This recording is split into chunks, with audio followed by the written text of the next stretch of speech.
Hello everyone, welcome to my channel.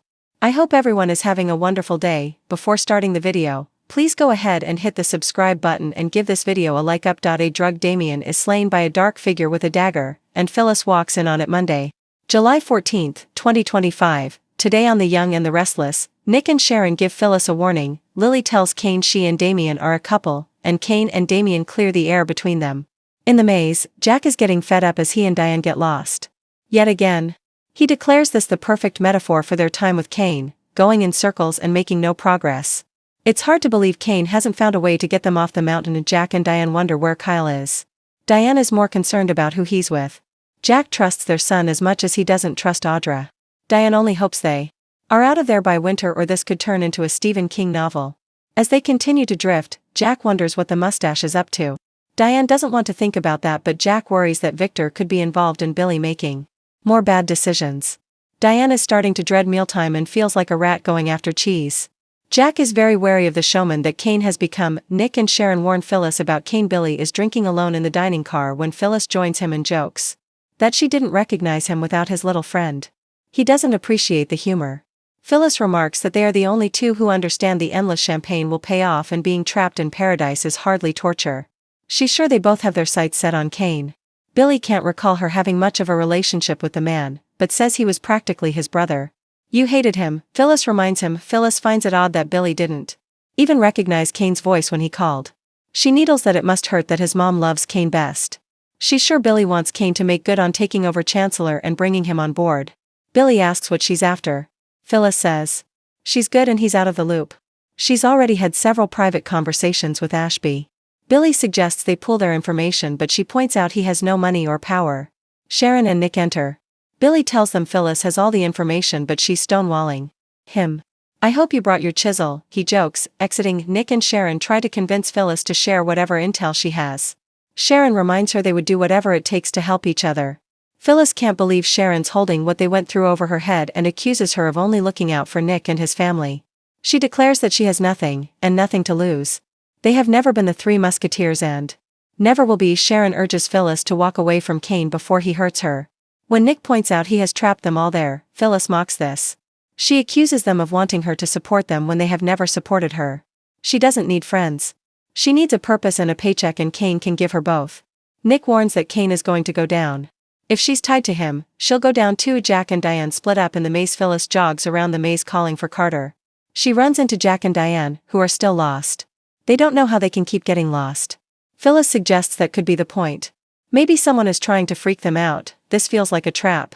Jack starts to wonder if the staff is moving the bushes around to confuse them. When he suggests they split up, Diane refuses. Phyllis decides to go off on her own. Jack wants to find their host and tell him they are done with this. He and his wife go in opposite directions. Lily tells Kane that she and Damien are a couple. Lily and Damien walk through the maze and he tells her he'd love to take her dancing, but he'll need lessons. As they fool around, they stroll into the dining area where Amanda and Kane are drinking. Ashby directly asks if Lily and Damien are a couple now. Lily confirms it, and needles him by pointing out he provided an isolated romantic situation that pushed them closer. Lily hopes Kane can accept this and move on. Kane wishes them the best and gives his word he will never mention his feelings about her again. Lily says she's happy despite the ridiculous situation they are in. After Damien muses on the nature of happiness, Kane suggests they speak in private. Lily is reluctant to allow it, but Amanda leads her away. Once the men are alone, Kane pulls out an impressive bottle of whiskey and suggests they take a walk. Lily and Amanda argue about Kane's motives as Lily walks the maze with Amanda. She praises how straightforward Damien is. The lawyer still finds it hard to buy their sudden closeness. Lily says it has been romantic and sweet to open herself up to someone. It's liberating. She wonders, does Kane really think she will take him back? Amanda explains that Kane has grown and thinks he has become someone she can trust again. Lily points out that he required a fake name and ruse to even talk to her. She's moved on. Amanda bluntly asks if Lily is using Damien. It's none of your business, Lily says. Amanda just likes to be prepared for what's ahead. Winters offers to tell her if her relationship with Damien is real only if she will tell her what Kane is really after. Why did he lure them there? Amanda reminds her that everyone came willingly and with their own agendas. Lily asks what she is getting out of this. Kane must be making it worth her while. This all seems to be above and beyond what an employee does. Amanda assures Lily that she's not the enemy and her loyalty can't be bought. She supports Kane willingly and suggests that Lily look at their relationship like Victor and Michael's, only without the drama. Lily knows that Devon hurt Amanda and she knows how that feels because of Daniel cheating on her. The lawyer is insulted that she's suggesting that this is about her anger and resentment. When Lily panics about Kane going after the family company, Amanda repeats that is not going to happen. She insists she and Kane are not out to hurt anyone. It's shocking to her that Phyllis is the only person who seems able to take him at his word. There you go. If it's just Phyllis, that should tell you something, snarks Lily. Amanda sighs. Nick vents about Kane. Nick and Sharon return to the maze. He's frustrated that Phyllis is turning her back on the family, Summer's family. Realizing she forgot something, Sharon tells him to go to the bar alone and she'll catch up. After she walks off, Amanda and Lily emerge from the maze. Nick immediately starts venting about Kane and tells Amanda that he trusts him even less than he already did. Amanda accuses them of pretending to make peace with him and Lily accuses her of just being mad that no one is buying her boss act. It's hard for Nick to make sense of Amanda's loyalty to her employer. All he can see is smoke and mirrors. When Amanda asks what he thinks Kane is up to, Nick gets frustrated and stomps off to find a drink. Pacing, Lily admits she doesn't like Kane and Damien being gone so long. Amanda assumes they have a lot to untangle.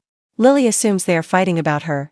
Fed up, Amanda walks off and Lily heads back into the maze. Kane and Damien's bonding session takes a grim turn in the maze. Kane pours drinks for himself and Damien before toasting to his happiness with Lily. Damien wonders why he is sharing the good stuff with him. Kane claims he is trying to save his pride by being gracious instead of wallowing. They continue to drink and sit on a bench. Ashby urges him to do better than he did and not hurt Lily. He's always known Damien as a bachelor and old habits are hard to break. Damien makes it clear that he is in awe of Lily and has no plans to mess up a good thing. He also hopes that Kane will respect Lily's decision. He knows how ruthless he can be. Kane vows that he will not pursue her as long as that is what she wants. The two men rehash Kane assuming an alias and deceiving everyone. Kane explains he had systems in place to hide himself and it has been a long process to undo them. It's hard to let go of everything he built with his father. Damien can understand that. He recalls how much he appreciated all the inside jokes about the Count of Monte Cristo when he joined the company. Damien points out that the man in the book was wrongfully accused, punished, and tortured, but then changed his face, gained his fortune, and took his revenge. Kane explains that he and his son used to read the Count of Monte Cristo together. Kane and Damien discuss their fathers. Damien is grateful for his. Kane admits his dad wasn't a great man but he was human and was regretful in the end. After saying how much he misses his dad, Damien adds that he's still trying to make up for lost time with his mom. Knowing what you've missed can mess with your head and he wonders if that's what's happened with Kane. Is it like no one understands what he lost when his father died? Kane says that he's not waiting to change. Now is the time to make things right. This chapter is about lean on a statue for support. Kane urges him to sit. You're not trying to poison me because of Lily, are you? Damien jokes. Kane points out they are drinking the same thing and gulps down another glass. Sitting down with Damien, they talk about Amy and her cancer treatment. Damien says she's responding well so far but things can change. They were estranged until the brother he never knew brought them back together. He's sick to think of what he could have missed out on. Kane muses that you always think there will be more time even when you know it's not true. He always thought he'd have time to fix things with Lily, but that door closed. Suddenly, Kane realizes he feels fuzzy as well. A gloved figure hides behind a shrub and watches them, a dagger in their hand. Damien tells Kane that something isn't right. There's something in that booze after all. Kane agrees that something is wrong. He announces that they need to go back and asks Damien if he can walk. Kane tries to help him up and balance him, but Damien is too unstable. Kane says he'll go find someone to help, but just then, the unseen person throws the dagger into Damien's back. He doubles over, falling on top of Kane. Suddenly, Phyllis appears from another direction, and stops short, stunned by the shocking scene.